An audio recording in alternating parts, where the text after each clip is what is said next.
สบายดีท่านผู้ชมที่เข้ารพสบายดีท่านผู้ชมต้อนรับท่านเข้าสู่การรายงานข่าวภาคเศร้าอรุณวันใหม่จากห้องข่าวโทรภาพแห่งชาติลาวข่าวเศร้าอรุณวันใหม่ในมื้อนี้พบกับท่านผู้ชมแฮม2 ค่ำเดือน5ลาวปีมะเมียกงกับวันเสาร์ที่4เมษายน2026สบายดีสุริวันสบายดีอนุมาพวกเขาทั้งสองสุริวันพลเยี่ยมและข้าพเจ้าอนุมาลัทธิดาทำหน้าที่นำเสนอข่าวเศร้าอรุณวันใหม่ในมื้อนี้วันเสาร์อาจจะเป็นมื้อพักผ่อนของหลายๆท่านแต่ว่าพวกเขาก็ยังมีข่าวเศร้าหลายข่าวที่จะมานำเสนอต่อบรรดาทานเจ้านอกจากข่าวภายในแล้วเขายังมีข่าวต่างประเทศพร้อมด้วยข่าวกีฬาอีกจำนวนหนึ่งมานำเสนอทางพิธีจะไปที่กระทรวงป้องกันความสงบได้จัดพิธีเฉลิมฉลองวันสร้างตั้งกำลังป้องกันความสงบครบรอบ65 ปีซึ่งได้จัดขึ้นในตอนเช้าของวันที่3เมษายน2026ที่ผ่านมาที่สโมสรป้องกันความสงบโดยการเป็นประธานของทานพลโทวันทองกล่องมณีคณะเลขาธิการศูนย์กลางภาครัฐมนตรีกระทรวงป้องกันความสงบมีการนำกระทรวงป้องกันความสงบพนักงานอาวุโสบำนาญแขกถึกเชิญพร้อมด้วยพนักงานลักเลงเข่าห่วมในพิธีพลตรีสินทวงศ์ไสยกรอดีตรองรัฐมนตรีกระทรวงป้องกันความสงบได้ขึ้นปาฐกถาเกี่ยวกับความเป็นมาของวันสร้างตั้งกำลังป้องกันความสงบการเติมใหญ่ขยายตัวและผลงานไสสนะแต่ละระยะของกำลังป้องกันความสงบประชาชนโดยภาครัฐได้ตกลงกำหนดเอาวันที่5เมษายน1961เป็นวันสร้างตั้งกำลังป้องกันความสงบประชาชนซึ่งมาฮอดวันที่5เมษายน2026พอดีครบรอบ65 ปี5เมษายน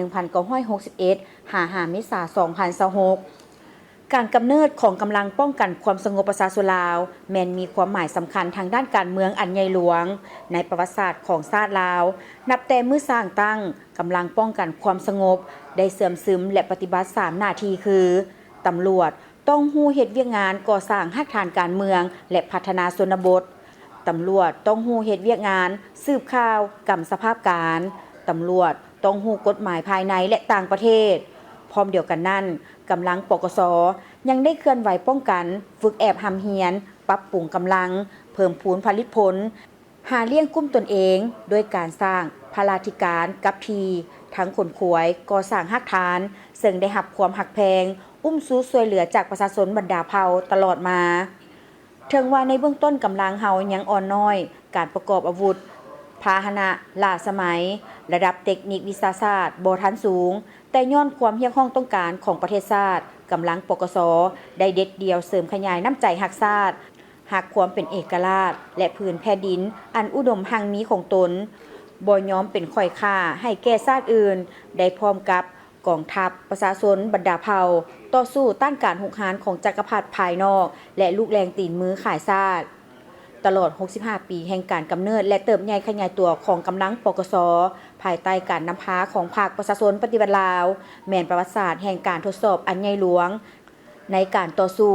อันยืดเยื้อยาวนานเพื่อญาติเอาความเป็นเอกราชแห่งชาติตลอดระยะทางอันละเอียดละเอียวยุ่งยากลำบากที่สุดแต่ก็เปรียบล้นไปด้วยผลงานและไสสนะอันสง่าราศีภายใต้การนำพาอันสลาดส่องใสของพรรคประชาชนปฏิวัติลาวกำลังปกส.ได้สามัคคีเป็นจิตหนึ่งใจเดียวในการปฏิบัติหน้าที่การเมืองทั้งประสานสู่หบอย่างพิราศหาญออกแห่งปรับปรุงก่อสร้างกำลังของตนให้นับมือเข้มแข็งและขยายตัวเป็นลำดับมา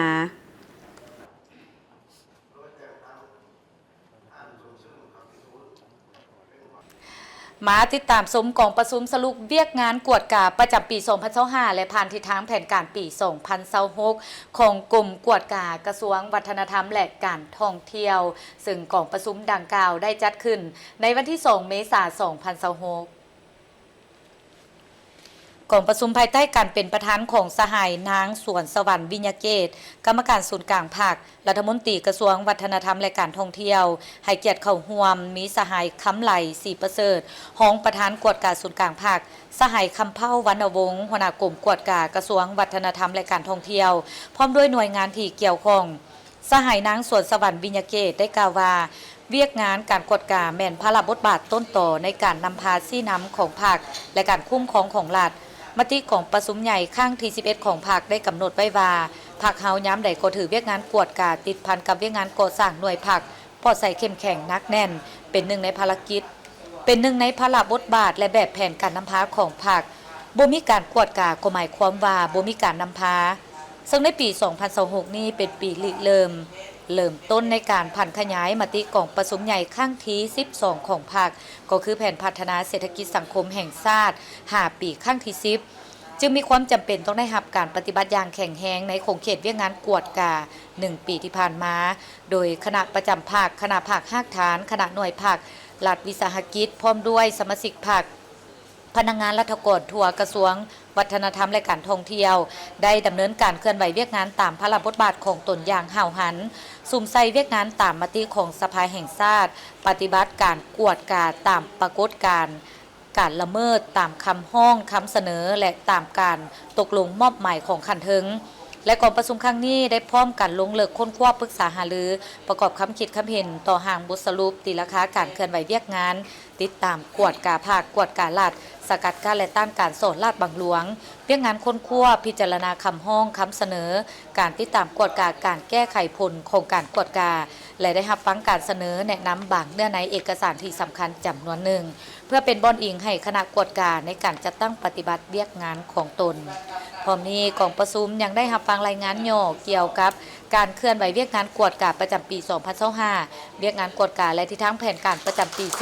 2026 และรับฟังบทสรุปการก่อสร้างหน่วยภาคสมาชิกภาคปลอดใสเข้มแข็งนักแน่นประจำปี 2025 และที่ทั้งแผนการปี 2026 พร้อมทั้งรับฟังการเผยแพร่เอกสารกวดกาและต้านการสอนลาดบังหลวงและรับฟังทิศชี้นำจากห้องประธานกวดกาศูนย์กลางภาคเพื่อเป็นทิศแนวทางในการจัดตั้งปฏิบัติเวียกงานกวดกาในต่อหน้าให้มีประสิทธิภาพและประสิทธิผลในตอนบ่ายของวันที่ 2 เมษายน 2026 ที่ผ่านมาศูนย์บริการรัฐดิจิทัลกระทรวงเทคโนโลยีและการสื่อสารได้จัดพิธีเซ็นบทบันทึกความเข้าใจระหว่างท่านทวีศักดิ์มโนธรรมหัวหน้าศูนย์บริหารรัฐดิจิทัลกระทรวงเทคโนโลยีและการสื่อสารและการกับทานสอนเพชรอินทวงศ์ผู้อำนวยการบริษัทพูนผลนครจำกัดเพื่อร่วมกันศึกษาความเป็นไปได้ในการพัฒนาระบบรวมศูนย์การบริการรัฐดิจิทัลโดยการเข้าร่วมของทานสันติสุขสิมมาลาวงศ์รัฐมนตรีกระทรวงเทคโนโลยีและการสื่อสารพร้อมด้วยภาคส่วนที่เกี่ยวข้องเข้าร่วมจุดประสงค์หลักของการลงนามในครั้งนี้แม่นเพื่อให้ทั้งสองฝ่ายได้ร่วมกันศึกษาบทวิพากษ์เศรษฐกิจเทคนิคอย่างละเอียดเพื่อเป็นข้อมูลในการกำหนดแนวทางการพัฒนาระบบการทันสมัยและรวมศูนย์ของรัฐบาล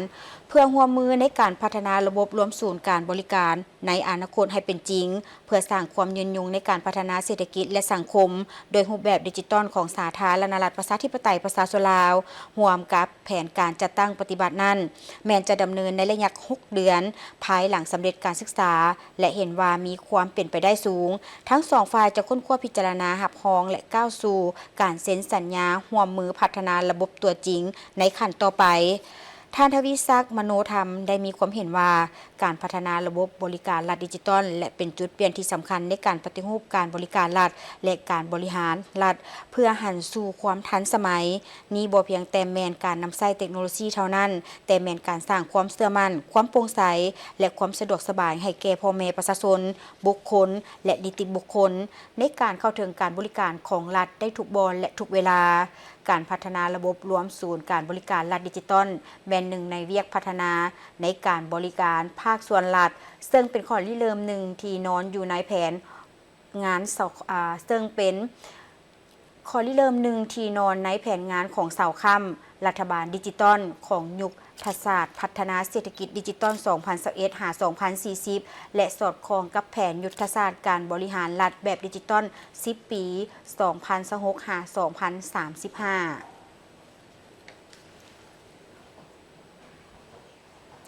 ในวันที่ 2 เมษายน 2026 ที่ห้องว่าการสำนักงานประธานประเทศได้เผยแพร่เอกสารวันสั่งตั้งพรรคประชาชนปฏิวัติลาวครบรอบ 71 ปี และวันนักรบเสียองค์ค่าและเสียสละชีวิตเพื่อประเทศชาติครบรอบ 80 ปี โดยการเผยแพร่ของท่านนางฟองสมุทรอัญลาวันเลขาคณะบริหารงานพรรคหัวหน้าห้องว่าการสำนักงานประธานประเทศ ท่านนางฟ้องสมุทรอัลละวันได้ยกให้เห็นถึงขบวนการกำเนิดและการเติบใหญ่ขยายตัวตลอดระยะ 71 ปีแห่งการซี่นำนำพาของพรรคประชาชนปฏิวัติลาวเสริมขยายมูลเสื้อธาตุแท้ของพรรคประชาชนปฏิวัติลาววันที่22มีนาปี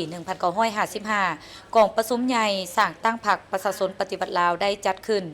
ที่บ้านนาแมวเมืองเวียงไซแขวงหัวพันโดยเอิ้นชื่อว่าพรรคประชาชนลาวประธานไก่สนพรหมวิหารได้รับการเลือกตั้งเป็นเลขาคณะซี่น้ำศูนย์กลางหรือเลขาธิการใหญ่พร้อมทั้งได้วางแผนดำเนินงานของพรรค12 ข้อถึงคำฮ้องในกองประชุมใหญ่ครั้งที่ 1 ของพรรคในวันที่22มีนาปี 1955เป็นโครงการเมืองฉบับทำอิฐเพื่อแนใส่เหตุหล่อนนาทีของพรรคในระยะใหม่กลายเป็นแนวทางกู้ชาติต้านจักรพรรดิผู้หุกหาญพรรคได้สักจูงประชาชนเฮาดำเนินการต่อสู้ญาติเอาไสชนะนำมือนำใหญ่หลวงสามารถเต้าโฮมความสามัคคีทั่วปวงชนสู่ชนเฮ็ดสำเร็จภารกิจปลดปล่อยชาติเฮ็ดให้ประเทศลาวเป็นประเทศสันติภาพเอกราชประชาธิปไตยเอกภาพและวัฒนาถาวรตลอดระยะ71 ปีแห่งการนำพา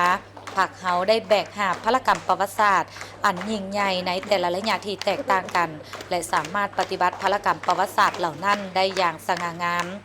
แต่ด้วยมูลเสื้อองค์อาจกล้าแกนพรรคเฮาตัดสินใจนำพาสืบต่ออย่างแข็งแรงในภารกิจเปลี่ยนแปลงใหม่รอบด้านมีหลักการพาประเทศชาติก้าวขึ้นอย่างนักแน่นสู่จุดหมายที่กำหนดไว้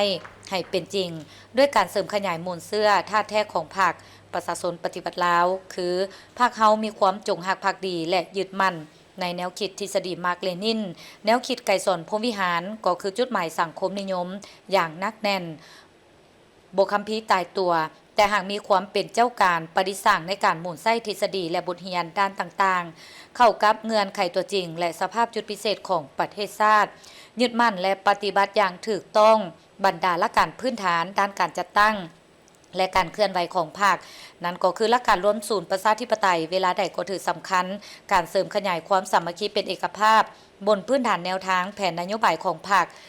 นำพาเป็นหมู่คณะบนพื้นฐานการแบ่งงานและมอบความรับผิดชอบให้บุคคลถือสำคัญการเสริมขยายประชาธิปไตยไปเคียงคู่กับการปฏิบัติกฎระเบียบของพรรคและระบอบดำเนินชีวิตการเมืองพรรคเฮาเวลาใดก็ยึดมั่นในท่าแท้ถือประชาชนเป็นโกกและมีความจงรักภักดีต่อผลประโยชน์รวมของชาติของประชาชนถือการสนับสนุนของประชาชนเป็นสิ่งสำคัญตัดสินบทบาทนำพาและการกำอำนาจของพรรคแสดงความกล้าหาญกล้าประเสริฐหน้ากล้าบรรหาตัวจริงกล้าหับเอาความเป็นจริงและกล้าเปลี่ยนแปลงตนเองด้วยการนำพาเด็ดเดียวโดยโกงรอบด้านกำอำนาจตามกฎหมายและเวียกงานอื่นๆในพิธีหัวหน้าห้องว่าการสำนักงานประธานประเทศได้มอบข้อตกลงแต่งตั้งพนักงานดำรงตำแหน่งบริหารขันห้องหัวหน้ากรมจำนวน3 ท่านจากนั้นยังสืบต่อเผยแพร่วันนักรบเสียองค์ะและเสียสละชีวิตเพื่อประเทศชาติครบรอบ80 ปีก็คือวันที่21มีนาปี 1949 ถึง21มีนา 2026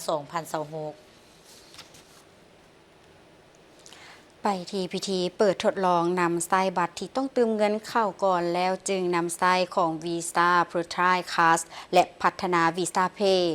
เพื่อการชำระเงินดิจิตอลของลาวและสากลเป็น2 ทางให้แก่ประชาชนเข้าถึงการบริการระดับโลกทั้งเป็นการลดพรการใช้เงินการทดลองในครั้งนี้แม่นการร่วมมือระหว่างบริษัทโมบายมันนี่จำกัดผู้เดียวร่วมกับ Visa ซึ่งได้จัดขึ้นอยู่ที่นครหลวงเวียงจันทน์ให้เกียรติเข้าร่วมมิทานแก้ววิสุขโสรพรมรองรัฐมนตรีกระทรวงเทคโนโลยีและการสื่อสารท่านสุพลจันทวิสัยผู้อำนวยการใหญ่ของกลุ่มบริษัทลาวโทรคมพร้อมด้วยคณะผู้บริหารและคู่ร่วมธุรกิจบริษัทลาวโมบายมันนี่จำกัดผู้เดียวเป็นผู้ให้บริการ e-wallet สั้นนำในลาวได้ประกาศเปิดการทดลองนำไส้บัตรที่ต้องเติมเงินเข้าก่อนแล้วจึงนำไส้หรือ M-Money X Visa Prepaid Card พร้อมกับพัฒนา Visa Pay เข้าในแอปโดยร่วมมือกับ Visa โดยมีธนาคารร่วมพัฒนามหาชนเป็นผู้ห้องหับการร่วมมือในครั้งนี้มีเป้าหมายเพื่อเล็งการนำไส้การชำระเงินดิจิตอลและสนับสนุนการเปลี่ยนผ่านของลาวไปสู่สังคมบ่ใช้เงินสดโดยการเติมเงินเข้าก่อนแล้วจึงนำไส้ แม่นวิธีการชำระเงินดิจิทัลแบบครบวงจรผู้ใช้สามารถสร้างและใช้บัตรได้ทันทีในแอปโดยบ่จำเป็นต้องมีบัตรจริงและสามารถใช้งานได้ทั่วโลกนอกจากนี้ยังได้ศึกษาความเป็นไปได้ในการพัฒนาวีซ่าเพย์เฮ็ดให้การชำระเงินว่องไวและสะดวกหลายขึ้นเช่นสแกน QR เพื่อจ่ายแตะเพื่อจ่ายและจ่ายออนไลน์ทางนี้ก็เพื่อช่วยให้ประชาชนลาวเข้าถึงบริการทางด้านการเงินระดับโลกที่ปลอดภัยทันสมัยและลดพรการใช้เงินสดมาต่อที่ข่าวกองประชุมสัมมนาเกี่ยวกับทายแห่งการมีส่วนร่วมของภาคธุรกิจเอกชนต่อกับแผนงานแห่งชาติการปรับตัวต่อการเปลี่ยนแปลงดินฟ้าอากาศและโอกาสเข้าแหล่งทุนมาจัดตั้งปฏิบัติกองประชุมได้มีขึ้นในวันที่ 2 เมษายน 2026 ที่นครหลวงเวียงจันทน์โดยการเข้าร่วมของท่านรองหัวหน้ากรมสิ่งแวดล้อมกระทรวงเกษตรกรรมและสิ่งแวดล้อมคณะบริหารงานสภาการค้าและอุตสาหกรรมแห่งชาติลาวต่างหน้าจากภาครัฐและเอกชนที่เกี่ยวข้องกองประชุมครั้งนี้จัดขึ้นเพื่อเผยแพร่แผนแห่งชาติการปรับตัวหรือ NAP และเผยแพร่ผลสำเร็จของบรรดากิจกรรมภายใต้การจัดตั้งปฏิบัติโครงการแผนงานแห่งชาติการปรับตัวและกำหนดเขตบริมสิทธิ์ทางเลือกการปรับตัวและเงื่อนไขความเป็นไปได้ในการจัดตั้งปฏิบัติอยู่สาธารณรัฐประชาธิปไตยประชาชนลาวแนใส่เพิ่มทวีสร้างความเข้าใจเกี่ยวกับการรับมือการปรับตัวเข้ากับการเปลี่ยนแปลงดินฟ้าอากาศภายใต้แผนงานแห่งชาติการปรับตัวเข้ากับเปียกงานการเงินด้านดินฟ้าอากาศให้ผู้เข้าร่วมมีความเข้าใจภาพรวมเกี่ยวกับเปียกงานการปรับตัวและการเงินสำหรับเปียกงานการลดพรและการปรับตัวรวมทั้งกลไกการสนองทุนภายในและต่างประเทศเช่นกรีนบอนด์พร้อมทั้งเป็นการส่งเสริมการร่วมมือหลายฝ่ายและสร้างเวทีแลกเปลี่ยนระหว่างหน่วยงานภาครัฐสถาบันการเงินและภาคส่วนเอกชนเพื่อปรึกษาหารือเกี่ยวกับการประกอบส่วนในแผนการลงทุนจัดตั้งปฏิบัติแผนงานแห่งชาติการปรับตัวเข้ากับการเปลี่ยนแปลงดังกล่าวในอนาคตท่านผู้ชมของการคุ้มครองและบริการตัวเมืองเวียงจันทน์ได้ประกาศนโยบายพิเศษช่วยกันในยามยากในเดือนเมษายน 2026 นี้โดยฟรีค่าบริการขี้เหงื่อที่เป็นส่วนเกินของรอบเวียนปกติให้แก่ประชาชนจำนวน 18 บ้านที่ถือผลกระทบจากพายุฤดูร้อนพัดผ่านในครั้งวันที่ 22 มีนาคม 2026 ที่ผ่านมาตามการให้สัมภาษณ์ของทานธงโหติราชรองหัวหน้าห้องการคุ้มครองและบริหารตัวเมืองเวียงจันทน์ต่อทีมข่าวโทรภาพแห่งชาติลาวาเพื่อเป็นการแบ่งเบาภาระและบรรเทาความทุกข์ยากให้แก่พี่น้องประชาชนที่ถูกผลกระทบจากพายุฤดูร้อนมักเห็บตกที่พัดถล่มให้กลับมาสู่สภาพปกติโดยไวนั้นห้องการคุ้มครองและบริการตัวเมืองเวียงจันทน์ได้ระดมบริษัทที่เก็บเมี่ยนขี้เหงื่อที่อยู่ภายใต้ความรับผิดชอบของ10 บริษัทเข้าไปช่วยเหลือประชาชนเก็บเมี่ยนขี้เหงื่อในจำนวน2ครั้งมีจำนวน100 กว่าต้นไปทอกไว้ที่หลัก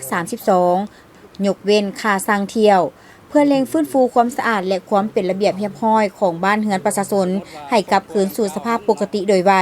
และได้มีการประกาศนโยบายพิเศษยกเว้นการเก็บค่าบริการขี้เหงื่อส่วนเกินจากรอบเวียนปกติให้แก่18 บ้านในเขตเมืองสีโคตะบองและเมืองนาทรายทองที่ได้รับผลกระทบจากภัยพิบัติในครั้งนี้จึงอยู่ในนั้นอบต.ของเฮาก็ได้จัดรถซึ่งสมทบกับบริษัทในวันที่28เดือน3 2026นี้แต่ว่าจำนวน4 บริษัทเข้าร่วมเนาะเพื่อเก็บเมียนช่วยพ่อแม่ประชาชนเนาะเกี่ยวกับการเก็บเมียนขี้เหงื่อหันก็ถือว่าอยู่ในหันมีผู้เข้าร่วมทั้งหมดก็ถือว่ามี14 คนเนาะรถนี่ก็4 คันรถอัด2 คันรถดำ2 คันแต่ว่าไปทีมอยู่หลัก32แต่ว่าการทีมระยะดังกล่าวถือว่ายกเว้นค่าตาสั่งถือว่าบริเซียเนาะต่อมาก็ถือว่าวันที่1เดือน4 2026นี้ก็อบต.เฮาก็ได้จัดอีกสุดหนึ่งเนาะแต่ว่าบริษัทที่เข้าร่วมทั้งหมดมีอยู่10 บริษัทเนาะมี10 บริษัท แล้วก็รถที่เข้าร่วมก็มีอยู่13คันเนาะอยู่ในหันรถอัด8คันแล้วก็รถดำ5คันถือว่าไปทีมอยู่หลัก32หันถือว่าบริมาตรก็ถือว่า93ตนอันนี้ก็ยกเว้นเกี่ยวกับตาสังอีก ท่านธงหดธิราชยังได้กล่าวเติมอีกว่า เกี่ยวกับการเก็บเงินค่าบริการเก็บเมียนและขนส่งขี้เหงื่อภายในขอบเขต18บ้านที่ได้รับผลกระทบและที่สร้างความเสียหายแก่บ้านเรือนประชาชนและอื่นๆนั้นห้องการคุ้มครองและบริการตัวเมืองเวียงจันทน์จึงได้ค้นคว้าและออกแจ้งการเลขที่536/คบตจำนวลงวันที่1เมษายน2026เกี่ยวกับนโยบายเบื้องต้นเพื่อบรรเทาความทุกข์ยากในเวลานี้ให้แก่ครอบครัวที่ใช้บริการเก็บเมียนและขนส่งขี้เหงื่อเฉพาะในเดือนเมษายน2026นี้แมนฟรีค่าบริการขี้เหงื่อที่เป็นส่วนเกินของรอบเวียนปกติหมายความว่าค่าบริการในรอบเวียนปกติเก็บคือเก่าแต่หากมีขี้เหงื่อเพิ่มขึ้นแมนจะมีนโยบายบ่ได้เก็บค่าบริการถือว่าเนื้อในจิตใจอยู่ในนี้อันที่1นะแม่นการเก็บค่าบริการเนาะการเก็บค่าบริการขนส่งขี้เหงื่อหันเนาะในห้องปกติถือว่าเฮาก็ต้องได้เก็บเนาะปกติหันเนาะแต่อยู่ในหันสำหรับไอ้ขี้เหงื่อที่ได้รับผลกระทบจากพายุฤดูร้อนถือว่ามึงเฮ็บหันครั้งวันที่22เนาะเดือน3 2026นั้นถือว่าผู้เฮาได้ยกเว้นตัวอย่างสมมุติว่าครอบครัวดังกล่าวหันเนาะในการเก็บเมียนหันอาทิตย์หนึงสมมุติว่ารอบนึงบ่หรือว่า2รอบเนาะแต่ละรอบหันถือว่าสมมุติว่า2ธงเนาะแต่เก็บค่าบริการสมมุติว่า40,000กิบต่อเดือนเพราะว่านี่มันอิงใส่บริมาตรของแต่ละครอบครัวหันมันจะบ่คือกันเนาะดังนั้นตัวที่ส่วนเกินหันถือว่าทางคบตของได้แม่นยกเว้นส่วนว่ารอบปกติจะได้เก็บเป็นปกติจะสำหรับตัวยกเว้นนี่มีแต่เดือน4เนี่ยเนาะเดือนเมษายนมีเดือนเดียวแต่ว่าส่วนว่านอกจากหันก็ถือว่าได้จัดตั้งปฏิบัติตามปกติจะมีแต่เดือนเดียวพร้อมเดียวกันนั้นห้องการคุ้มครองและบริการตัวเมืองเวียงจันทน์ได้มอบหมายให้บริษัทผู้ประกอบการจัดตั้งปฏิบัตินโยบายนี้ให้ได้รับผลดีและหากพบเห็นปัญหาหรืออุปสรรคในการปฏิบัติตัวจริงแม้สามารถประสานหาห้องการคุ้มครองและบริหารตัวเมืองเวียงจันทน์เพื่อขอคำแนะนำแก้ไขให้ท่วงทันและเข้มงวด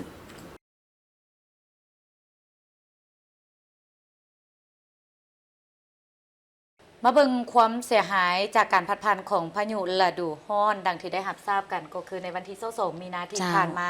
พายุฤดูร้อนพัดผ่านประเทศลาวเฮ็ดให้17บ้านของ2เมืองอยู่นครหลวงเวียงจันทน์ในนั้นก็มีเมืองหาดทรายโปะในนั้นก็มีเมืองนาทรายทองและเมืองสีโคตรตะบองที่ได้รับผลกระทบอย่างหนักในจำนวนเรือนศาลของประชาชน17บ้านของ2เมืองดังกล่าวซึ่งพวกเขาจะไปติดตามเบิ่งความเสียหายที่เกิดขึ้นอยู่เรือนของท่านจันเพชรหยดลือไซบ้านตัดทองเมืองสีโคตรตะบองนครหลวงเวียงจันทน์ซึ่งหลังคาได้ถูกพัดไปกับความแรงของพายุเป็นเวลา15นาทีจากการให้สัมภาษณ์ของท่านจันเพชรหยดลือไซ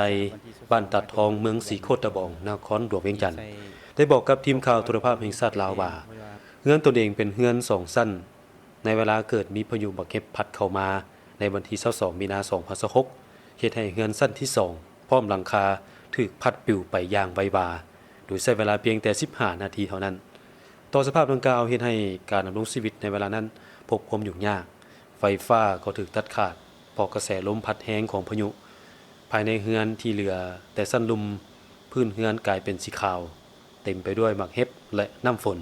ถือว่าพบความยุ่งยากหลายเนาะจากวันที่22มาจนฮอดปัจจุบันนี้เพราะว่า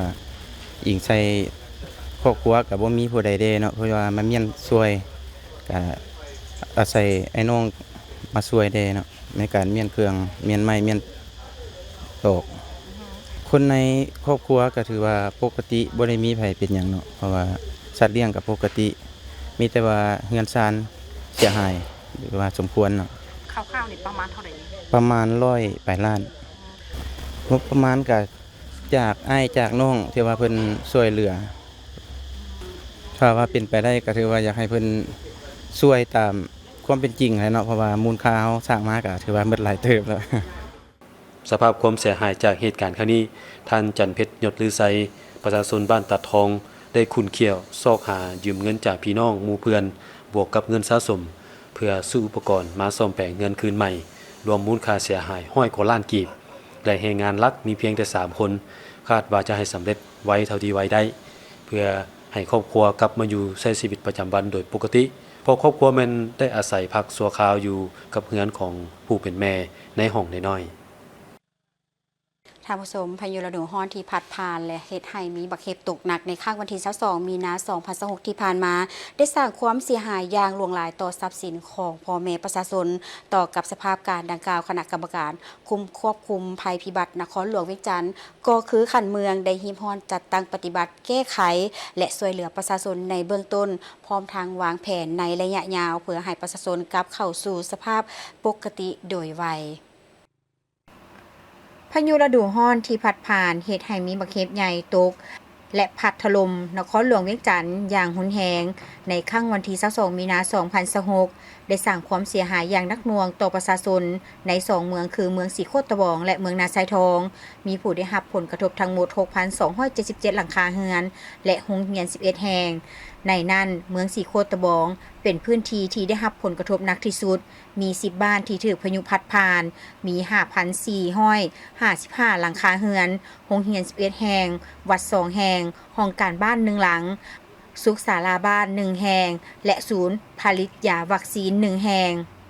ได้รับความเสียหายนอกจากนี้ยังมีรถใหญ่เปเพจำนวน53คันและประชาชนได้รับบาดเจ็บ9คนค่ายทหารกองพันใหญ่จอ11ก็ได้รับผลกระทบเช่นเดียวกันมีอาคารเสียหาย109หลังคาภายหลังเกิดเหตุขณะนำนครหลวงเวียงจันทน์ได้ลงซี่น้ำและติดตามสภาพการอย่างใกล้ชิดพร้อมกันนั้นก็ได้จัดตั้งหน่วยงานเฉพาะกิจลงช่วยเหลือพ่อแม่ประชาชนประกอบมีหน่วยงานไฟฟ้าเพื่อซ่อมแปลงระบบสายส่งที่เสียหายหน่วยงานน้ำประปาเพื่อรับประกันน้ำสะอาดให้แก่ประชาชนหน่วยงานโทรคมเพื่อฟื้นฟูสัญญาณการสื่อสารหน่วยงานสาธารณสุขเพื่อปิ่นปัวผู้บาดเจ็บและให้การดูแลสุขภาพนอกนี้ยังมีกำลังทหารที่ได้ลงพื้นที่ช่วยเหลือพ่อแม่ประชาชนในการซ่อมแปลงเรือนซานที่ถูกพังทลายท่านสมเด็จวงศ์ภูทองรองหัวหน้าแผนกแรงงานและสวัสดิการสังคมนครหลวงเวียงจันทน์กองเลขาประจำภาคสนามได้กล่าวว่าพวกเราจะสืบต่อประสานงานและระดมทุกภาคส่วนเพื่อให้การช่วยเหลืออย่างรอบด้านและทั่วถึงอันนี้ก็แน่นอนแล้วก็อยากเรียกร้องมาทั้งทุกภาคส่วนเนาะที่ถูกผลกระทบแล้วก็ทั้งผู้ภาคส่วนที่ลงมาจัดตั้งปฏิบัติและทั้งรัฐวิสาหกิจและบุคคลที่มาช่วยเหลือหันก็อยากให้เห็นใจร่วมกันหั่นน่ะเนาะผู้ได้รับผลกระทบก็อยากให้เฮ็ดไว้ผู้ที่ลงมาช่วยก็อยากช่วยให้มันแล้ว แต่ว่าในทั้งนี้ทั้งนั้นหันพวกเราก็มีกลไกที่ละเอียดอ่อนสมควรเนาะคือว่า1ท่านประชาชนกับเจ้าบางครอบครัวก็บ่มีแรงงานบางเทื่อพวกเขาก็จัดเลี้ยงไปให้บริมสิทธิ์โดยเฉพาะพวกเขาได้จัดเป็น3บริมสิทธิ์เนาะไปช่วยหั่นนะเนาะอันนึงครอบครัวทุกข์ยากแต่ว่าได้รับผลกระทบภัยพิบัตินี้มันพวกเขาจะไปเร่งช่วยครอบครัวเฉพาะนี้ก่อนอันบริมสิทธิ์ที่1เนาะอันที่2นั้นมันพวกเขาละแม่นว่าเบิ่งครอบครัวสภาพครอบครัวเขาเจ้าหันเนาะเป็นครอบครัวที่อยู่กุ้มกินพอเพียงมีเศรษฐกิจแล้วพวกเขาคอยเป็นระยะที่2ไปช่วยเป็นบริมิตที่2เข้าไปช่วยอันที่3แม่นครอบครัวที่ถูกผลกระทบแต่ว่าจัดเป็นบริมิตที่3นี้แม่นครอบครัวมีเศรษฐกิจดีกว่าทั้ง2บริมิตที่จัดแบบนั้นมันพวกเขาจะไปช่วยอันดับที่3เนาะเป็นบริมิตที่3แต่จัดเป็นระบบนั้นนะบ้านที่ได้รับผลกระทบหนักที่สุดแม่นบ้านเวียงคำซึ่งมีเรือนประชาชนเสียหายถึง 1,600 หลังคาเรือนห้องการบ้าน1หลังโรงเรียนประถม1แห่งรถใหญ่เปเพ14คันและประชาชนได้รับบาดเจ็บ8คนท่านในบ้านเวียงคำได้ให้สัมภาษณ์ถึงสภาพการช่วยเหลือว่าพวกเขาได้รับการช่วยเหลือในเบื้องต้นจากภาคส่วนต่างๆเช่นข้าวสารน้ำดื่มและเครื่องใช้จำเป็นบางส่วนแต่สิ่งที่ประชาชนต้องการหลายที่สุดในตอนนี้แมนวัสดุก่อสร้างเพื่อซ่อมแปลงเรือนที่เสียหายนักมีบางครอบครัวยังบ่มีที่พักอาศัยถาวรและอุปกรณ์ครัวเรือนพวกเขาหวังว่าจะได้รับการช่วยเหลือเพิ่มเติมจากทางภาครัฐและองค์การจัดตั้งต่างๆ เวลาเกิดมาใหม่นั้นสังคมก็อยากให้ช่วยเหลือกำเบื้องแล้วแต่ว่ามาปัจจุบันนี่นักธุรกิจก็เอากำเบื้องมาย้ายครอบครัวละแผ่น2แผ่นก็ให้บ่พอที่ว่ากวดกันตัวจริงนี่ถือว่ามีบางครอบครัวนี่ยังถือว่าเงินยังบ่พอซื้อกันเบื้องตัวอย่างซื้อได้ครึ่งนึงบ่หรือว่าตัวอย่างเฮือนนี่มุ่งได้อยู่ 10% บ่หรือว่ามุ่งได้ 70% บ่ 80% บ่ทันได้หลังคาเฮือนอย่างเงินเมิดบ่พอแล้วต้นต่ออยากให้ทางภาครัฐไปกดกันตัวจริงว่าหลังคาเฮือนใดที่การเมืองบ่พอย้อนเหตุผลบ่มีเงินก็อยากทางให้ทางภาคส่วนอื่นช่วยการเมืองให้มันพอเราได้ไปเก็บกับข้อมูลตามการรายงานของปกส.ที่รายงานและข้าพเจ้าก็ได้ไปกวดตัวจริงกับครอบครัวนั้นได้สอบถามกับลูกสาวเราเองว่าผู้เกี่ยวแม่นมีพยาธิประจำตัวโรคหัวใจแล้วหลังจากนั้นแม่นไอ้น้อง2คนได้ขึ้นเฮือนถือว่าน้องชายขึ้นก้อนแล้วเราก็เบิ่งคือว่าบวกคักบ่แน่เราก็ขึ้นไปเบิ่งน้ำไปเบิ่งไปประมาณโมงเช้า30 นาทีแล้วก็ฮ้อนหลายเพิ่นผู้เกี่ยวก็ได้ลงมาฮอดพื้นแล้วผู้เกี่ยวก็เลยย่างไปหาบ่อนพักผ่อนอยู่บ่อนพักผ่อนของเพิ่นแต่ว่าไปฮอดประตูแล้วก็แล้วว่าฮู้ว่าหลายตาแล้วก็ผู้เกี่ยวก็แม่นล้มลงแล้วครอบครัวก็เอาไปโรงหมอถือว่าไปฮอดโรงหมอเพจผู้เกี่ยวเสียชีวิตแล้ว สำหรับกรณีที่มีข่าวทางสังคมออนไลน์ลงข่าวว่ามีคนขึ้นแปลงเฮือนแล้วตกลงมาเสียชีวิตนั้นฐานนายบ้านเวียงคำได้ยังยืนว่าบ่แม่นตกเฮือนเนื่องจากว่าผ่านการสำรวจและเก็บข้อมูลจากหน่วยงานสาธารณสุขและกำลังปกสประจำภาคสนามแล้วผู้เสียชีวิตแม่นเกิดจากพยาธิของผู้เกี่ยวเองพร้อมเดียวกันนี้ทานนายบ้านยังหวังว่าการช่วยเหลือจะดำเนินไปอย่างต่อเนื่องเพื่อให้ประชาชนสามารถกลับคืนมาดำรงชีวิตปกติได้ไวที่สุดจากเหตุการณ์ที่เกิดขึ้นนั่นได้เหตุให้เฮือนซานของประชาชนจำนวน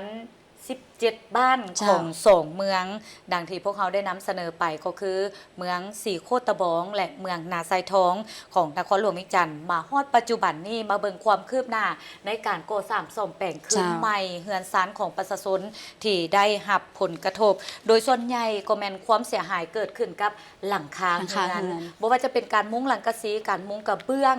ก็แม่นได้รับความเสียหายอย่างหนักฉะนั้นพวกเขาจะไปติดตามเบิ่งการซ่อมแปลงคืนกับความเสียหายที่เกิดขึ้นภาพที่ทานเห็นอยู่นี่แม่นการซ่อมแปลงเปลี่ยนแทนคืนหลังคาเฮือนบ่ว่าจะเป็นเฮือนหลังคาที่มุงด้วยกระเบื้องสังกะสีหรืออื่นๆของประชาชนภายในบ้านจันทร์สว่างเมืองสีโคตะบองนครหลวงเวียงจันทน์ที่ได้รับผลกระทบจากพายุฤดูร้อนพัดผ่านเฮ็ดให้มีหมากเห็บตกใส่ซึ่งทีมข่าวโทรภาพแห่งชาติลาวได้ลงติดตามสภาพการฟื้นฟูชีวิตการเป็นอยู่ของประชาชนสำหรับเขตที่ถือผลกระทบนั้นมาฮอดวันที่31 มีนาคม 2026หลายเฮือนก็ได้มีการซ่อมแปลงคืนใหม่เฉพาะส่วนใหญ่ผลกระทบจากการถือบักเห็บตกในครั้งนี้แม้นได้ทำลายหลังคาเฮือนของประชาชนสร้างความเสียหายอย่างนักหน่วงบางเฮือนหลังคาถูกปิวไปพร้อมกับพายุเพียงพริบตาบางเฮือนถูกบักเห็บตกใส่แตกหมุนหมดเฮือนสร้างความลำบากแก่การดำรงชีวิตของประชาชนมื้อวันที่22เนาะข้าพเจ้าก็ได้อยู่เฮือนนี่ปกติเนาะแต่เหตุการณ์มามันด่วนโพดไวโพดแล้วก็บ่ฮู้จะได้พอเพียงแต่ว่า15 นาทีมักเห็บตกมูลหมดเลยบ่ฮู้จะเฮ็ดหยังได้เลยไปก็บ่ทันจิลีก็บ่ทันนั่นน่ะวันที่23เนาะหลังจากมันเกิดเหตุแล้ววันที่23น่ะไฟก็บ่มีไฟก็บ่มาน้ำก็มาถือว่ามื้อนั้น24ชั่วโมงถือว่าดำรงชีวิตอยู่แบบด้วยความมืดมนเลยความเสียหายนี่เฉพาะเฮือนข้าพเจ้าเองเนาะกระทึกอยู่ประมาณว่า70 ล้านกีบรวมทั้งหมดทั้งเพดานทั้งกระเบื้องทุกสิ่งทุกอย่างนะตัวนี้ยังบ่มีภาคส่วนได้เท่ามาที่ว่ามาเอาข้อมูลความจริงเนาะเดี๋ยวนี้แต่ว่ามีแต่ว่าคนครัวมีแต่ว่าอ้ายน้องญาติพี่น้องที่ว่าช่วยเหลือภูมิรุมกันช่วยเหลือแม้ว่าให้ผู้นั้นก็น้อยนึงผู้นี้น้อยนึงมีแต่ญาติพี่น้องแต่ภาครัฐยังก็ได้ยินว่ามาช่วยอยู่แต่ว่าทางบ้านทางเมืองเพิ่นกันยังบ่ทันฮอดนับตั้งแต่เกิดมาแล้วก็ได้60 ปลายปีนี่หาก็เห็นเทื่อเดียวนี้แต่การเสียหายนี่ก็ ถือว่ามันหลังคานี่บ่มีหยังแล้วมูลค่าตะกี้นี่เฮาเอาอันนะกระเบื้องนี่แม่น700ปลายแผ่นจังซั่นนี่มันกระทบลงมาเลยโป้บ่เหลือจักแผ่นเลยแม่นบัดนี้นี่เฮาก็พยายามที่สุดเดี๋ยวนี้นะห้องหาหมู่หาคู่พักพวกพี่น้องปองปายนี่แหละมาช่วยจังซั่นนี่ก็มีแต่น้องหักน้องแพงหมู่คู่พักพวกแดก็มาช่วยเฮ็ดนั่นแหละนับตั้งแต่มื้อเกิดมาหั่นนะเดี๋ยวนี้ก็ได้อยู่ประมาณ 50% ได้50%แม่อันน่ะมูลค่าที่ว่าเฮาจะได้ซ้อมคืนนี้แม่นน่ะกระเบื้องนี่เดี๋ยวนี้มันก็แพงได้เด้ตะกี้นี่เฮาซื้อนี่ก็ถูกเนาะเดี๋ยวนี้นี่สภาพปัจจุบันนี่ถือว่าแผ่นนึงได้แม่น38,000ดอกขึ้นมาจนฮอด 39,000 30แม่น 39,700 แผ่นสำหรับบ้านจันทร์สว่างเมืองสีโคตะบองนครหลวงเวียงจันทน์มีพลเมืองทั้งหมด 8,835 คนหญิง 4,225 คนมี 2,157 ครอบครัวมี 2,055 หลังคาเรือนที่ถูกผลกระทบในครั้งนี้มีทั้งหมด 1,800 หลังคาเรือนมาฮอดปัจจุบันการซ่อมแปลงเรือนสำเร็จแล้วมี 40 ส่วนห้อยกำลังซ่อมแปลงกวมเอาเกือบ 60 ส่วนห้อยคาดว่าจะสำเร็จในไวๆนี้ไปต่อที่กองประชุมครบคณะบริหารงานพรรคเมืองเพียงครั้งที่ 6 สมัยที่ 9กองประชุมได้รับฟังการผ่านบทตีราคาการนำพาสีนำการจัดตั้งปฏิบัติมติกองประชุมครบคณะบริหารงานพรรคเมืองครั้งที่ 5 สมัยที่ 9บทสรุปตีราคาการจัดตั้งปฏิบัติแผนพัฒนาเศรษฐกิจสังคม3เดือนต้นปีและทิศทางแผนการ9เดือนท้ายปี 2026โดยได้ยกให้เห็นผลงานด้านดีที่ตั้งหน้าบทเรียนที่ท้อถอนใดและด้านอ่อนข้อคงค้างที่จะต้องได้แก้ไขในต่อหน้าซึ่งในระยะผ่านมาเมืองเพียงแม้นสามารถรักษาได้เสถียรภาพทางด้านการเมืองสังคมมีความสงบปลอดภัยโดยพื้นฐานเวียกงานป้องกันศาสตร์ป้องกันความสงบได้เอาใจใส่สีนำกองร้อนแต่ละเขตออกเคลื่อนไหวขอบเขตความรับผิดชอบพร้อมทั้งจัดตั้งกำลังป้องกันวันเลือกตั้งสมาชิกสภาแห่งชาติและสมาชิกสภาประชาชนแขวงก็คือวันสำคัญต่างๆของพรรคของชาติเปิดอบรมเวียกงานป้องกันศาสตร์ประจำปี 2026ให้น้องนักเรียนชั้นม.7 ทั่วเมืองสำเร็จอบรมหัดแอบการทหารการเมืองพลาธิการและเทคนิคประจำปี 2026ให้กำลังประจำการกรมกองและได้ซุ่มใส่แก้ไขปรากฏการณ์ยอดฮอในสังคมอย่างตั้งหน้าด้านเศรษฐกิจองค์คณะพรรคเมืองได้ซุ่มใส่ในการค้นคว้าท่าแห่งบ่มสอนเข้าในการพัฒนาเศรษฐกิจอย่างตั้งหน้าและในโอกาสนี้บรรดาผู้เข้าร่วมกองประชุมได้ประกอบคำคิดคำเห็นเพื่อพร้อมกัน25วิธีแก้ไขบรรดาด้านที่ยังคงค้างกองประชุมที่มีความหมายความสำคัญนี้สหายอาเมทรงเยเล่งกรรมการประจำพรรคแขวงห้องประธานคณะกรรมการปกครองแขวงสัญญบุรีได้มีคำเห็นอบรมสหายได้แสดงความย่อสมเสยต่อกับผลงานที่คณะบริหารงานพรรคเมืองได้จัดตั้งปฏิบัติในระยะผ่านมาพร้อมทางเน้นให้เอาใจใส่เพิ่มทวีศึกษาโฮมการเมืองแนวคิดให้ทันแถวสมาชิกพรรคพนักงานและประชาชนบรรดาเผ่าให้มีความหนักแน่นเข้มแข็งมีความเชื่อมั่นต่อแนวทางนโยบายและการนำพาที่ถูกต้องของพรรคสร้างให้ได้ความสามัคคีเป็นปึกแผ่นของประชาชนบรรดาเผ่าและสังคมต่างๆในสังคมเพื่อพร้อมกันจัดตั้งปฏิบัติหน้าที่การเมืองก็คือแผนพัฒนาเศรษฐกิจสังคมให้บรรลุตามคาดหมายและในโอกาสเดียวกันนี้ก็ได้มีพิธีประกาศพนักงานหลักแหล่งของเมืองเข้าพักการรับอุดหนุนบำนาญโดยได้ผ่านข้อตกลงของประธานคณะกรรมการปกครองแขวงว่าด้วยการอนุมัติให้พนักงานรัฐกรเข้ารับอุดหนุนบำนาญโดยได้อนุมัติให้ท่านทวนคำภูวงศ์กรรมการประจำพรรคเมืองประธานแนวร่วมสร้างชาติเมืองออกพักการรับอุดหนุนบำนาญมาเบิ่งการประกาศกงจักการจะตั้ง6ตาแสงของเมืองสำใต้อย่างเป็นทางการการสร้างตั้ง6ตาแสงในครั้งนี้แม่นขึ้นกับการสีนำพาขององค์คณะภาคเมืองสำเตอซึ่งแต่ละตาแสงมีรายละเอียดดังนี้ตาแสงสำเตอประกอบมี25บ้านมีพลเมือง 15,217 คนตาแสงเวียงพันประกอบมี8บ้านมี849หลังคาเรือนพลเมือง 5,344 คนตาแสงพันซ้ำประกอบมี22บ้านมี 1,446 หลังคาเรือนพลเมือง 8,651 คน ตาแสงเปาประกอบมี13บ้านพลเมือง 2,964 คนตาแสงหนองคำประกอบมี12บ้านมี656หลังคาเรือนพลเมือง 4,864 คนและตาแสงหัวเสียงประกอบมี10บ้านมี449หลังคาเรือนพลเมือง 3,367 คนซึ่งแต่ละตาแสงได้กำหนดโครงสร้างกงจักรมี5หน่วยงานวิสาเฉพาะคือหน่วยงานบริหารการปกครองหน่วยงานภาคองค์การจัดตั้งมหาชนหน่วยงานเศรษฐกิจการเงินหน่วยงานวัฒนธรรมสังคมและหน่วยงานป้องกันศาสตร์ป้องกันความสงบเนื้อพิธียังได้ผ่านข้อตกลงแต่งตั้งคณะกรรมการปกครองตาแสงเนอนีตาแสงสำเตอแต่งตั้งท่านสอนทศักดิ์มาลาวันเป็นประธานตาแสงเวียงพันธ์แต่งตั้งท่านทองเพชรอินทรีปัญญาเป็นประธานตาแสงเปาแต่งตั้งท่านคำสุขพรหมวงศ์เป็นประธานตาแสงพันซ้ำแต่งตั้งท่านพาลักษณ์แสงจันทวีไสเป็นประธานตาแสงหนองคำแต่งตั้งท่านพันโทถอนพันธ์พรหมสิทธิ์เป็นประธานตาแสงหัวเสียงแต่งตั้งท่านทองคินคำมลมเป็นประธานเป็นรองประธานนอกจากนี้ยังได้แต่งตั้งหัวหน้าของหัวหน้าหน่วยงานและพนักงานช่วยเวียกตาแสงละ13ท่านเพื่อประจำการและจัดตั้งปฏิบัติเวียกงาน